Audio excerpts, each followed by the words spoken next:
Look! Look, the dynamic duo! Hey guys, welcome to the Dynamic Duo. I'm Franz. I'm Kevin. Welcome back to the dynamic duo, Gotham City, and of course, New York. New York. What's New York got to do with this? Marvel. That's right. Shame on That's right. you. Shame on you. The birth of Marvel was in New York. You're Shame absolutely, on you. you're absolutely, you got me there. You got me. I thought you were connecting it to like a personal thing, but then you said Gotham and New York. You're absolutely right. You're absolutely right. You got me. Shame on you. You got me there. Kevin, as we often say, lots to talk about, lots of news. What do you want to start off with first? Well, first of all, I want to openly applaud Marvel. I Oh, that's want very to good.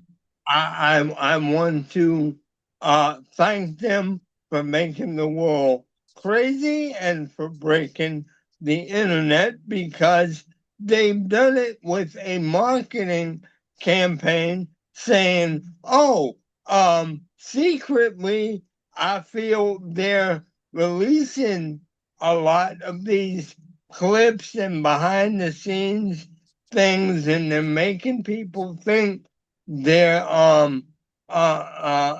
leaked and what have you." I don't buy that for a second. They're doing this because it's got everybody going crazy for a movie that is a year away, and it's working. And it's working. And so you can't fault them for that. It's a marketing ploy.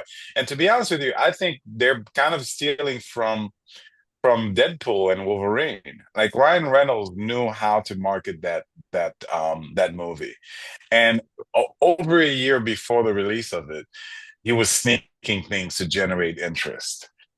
I think that some of the stuff that he was leaking is a little bit hotter than some of the stuff that Marvel is leaking, except for the last one. What did you think about the last one for the Cyclops? Basically, I forget about the X-Men. Cyclops, that little scene of Cyclops. I liked it, and I really liked it a lot. I can't wait to see the thing in context. My only worry, and I've mentioned this before, is with all of these different characters, whether you're talking X-Men, Avengers, Captain America himself, even Iron Man possibly, is that everybody is only going to get 5 minutes of screen time. And sometimes that's fine and that's enough, but I'm still curious to know and to see exactly how they're going to balance a lot of this.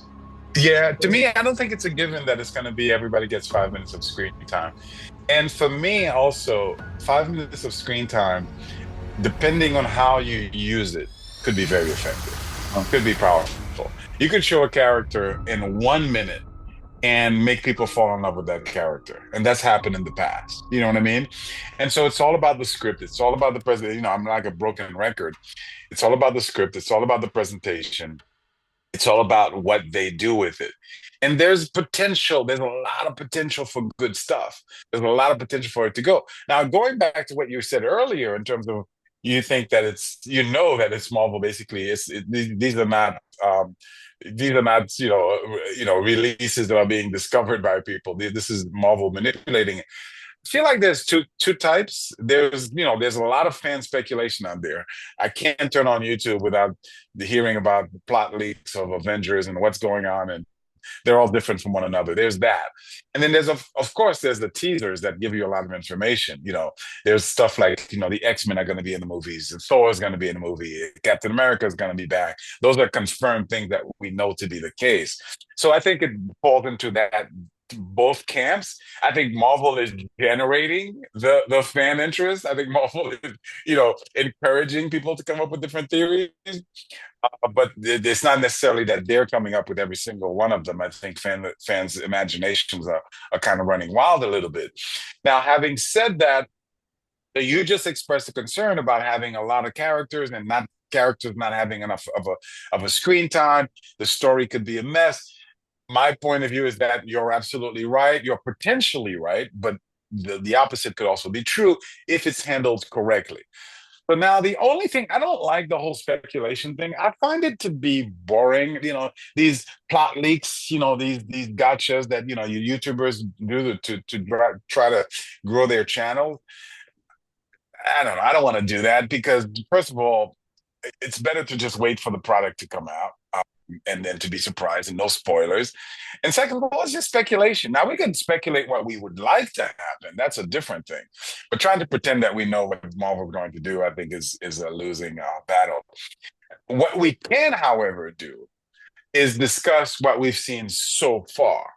And what we've seen so far, we can have an opinion of it. That opinion may change based on what more we see later on, but what we see so far. So, given the teasers that we've seen so far, the Thor will be back, Captain America will be back, the X-Men will be back, the Fantastic Four Wakanda Forever will be back.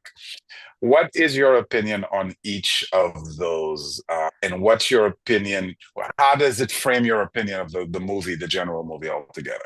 Well, let me say, on the speculation portion of it, I agree with you wholeheartedly. I have a tendency myself, and I'm admitting it, to throw out a lot of speculation and what ifs within my own thinking. I'm still a little worried about some of the story, but overall, I have to admit some of this appears to be coming together, and it may work. I still don't like RDJ as Doom because I think it's a cheat. And what I mean by a cheat is that when Marvel lost Jonathan Majors and they had to dismiss the whole Kang idea within their storytelling, they simply opened a comic book and said, who else do we have that's a big enough villain to take Kang's place? And I think that's what they've done with Doom. But in terms of the trailers, I have to admit, they've all had their level of positivity in them, even though I still think there could have been a little bit more with the Captain America.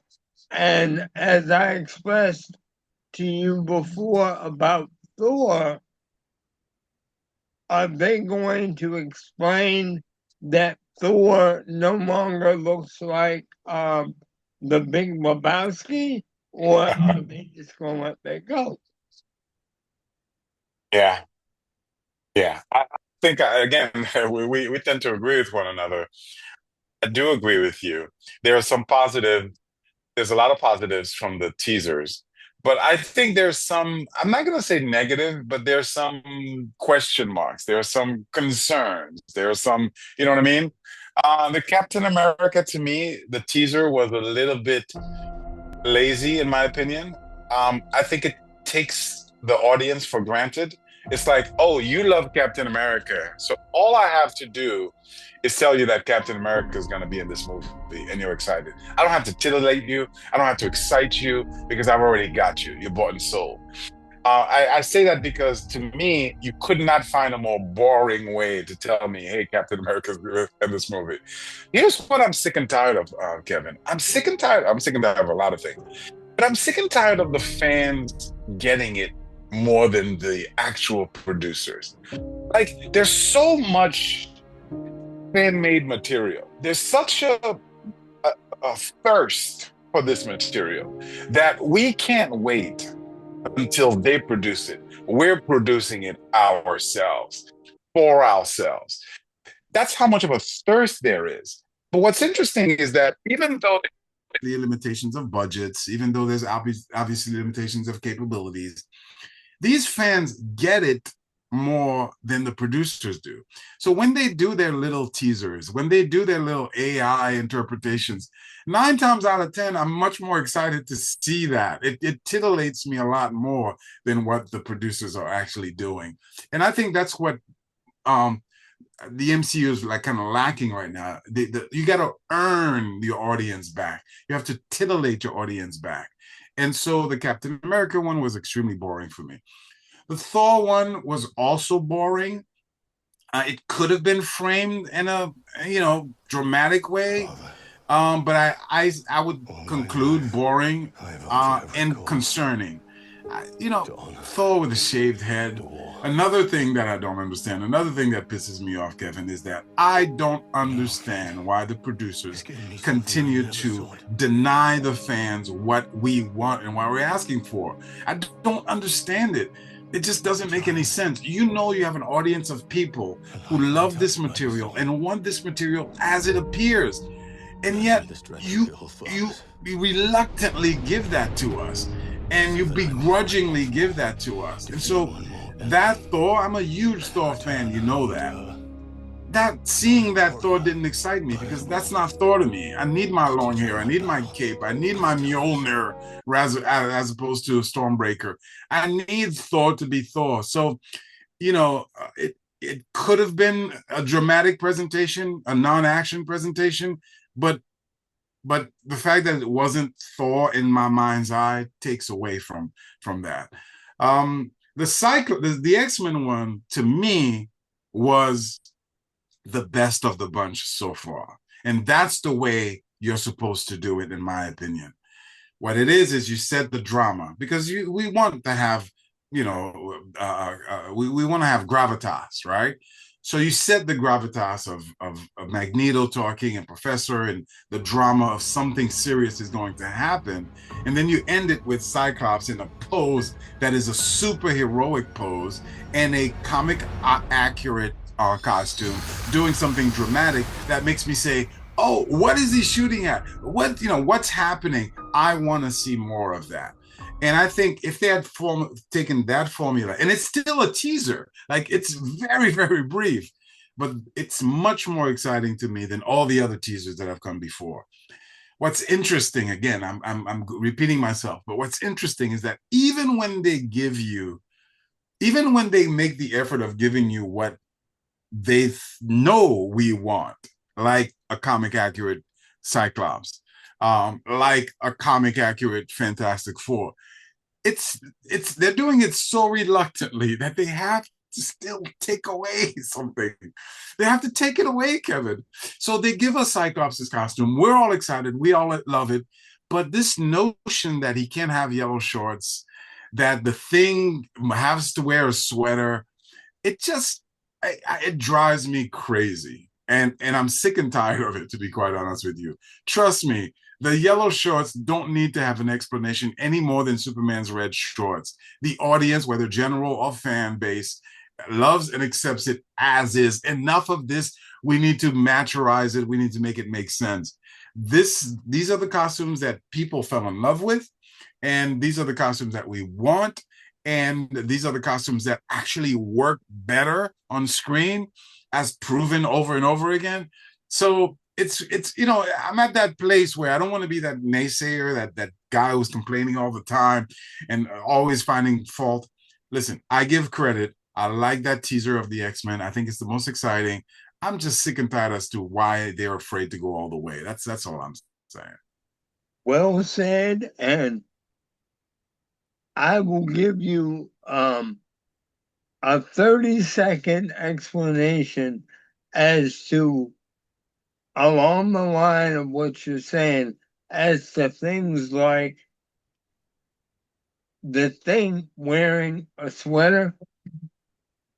What I think part of that is, and believe me, I agree with you, but what I think part of that is that although AI and animation and superimposing material and special effects have come a long way, I think part of why they put him in a sweater is to keep them from having to animate and overlay his rock body. Yeah, but Kevin, they've done that before, and they've done worse. I They've done know, more but complicated before. That rock body is not a difficult thing to do relative to everything else they've done on TV shows, Kevin. Listen, they've done stuff on TV. Fans have done the rock body. It's not a difficult thing to I do. know.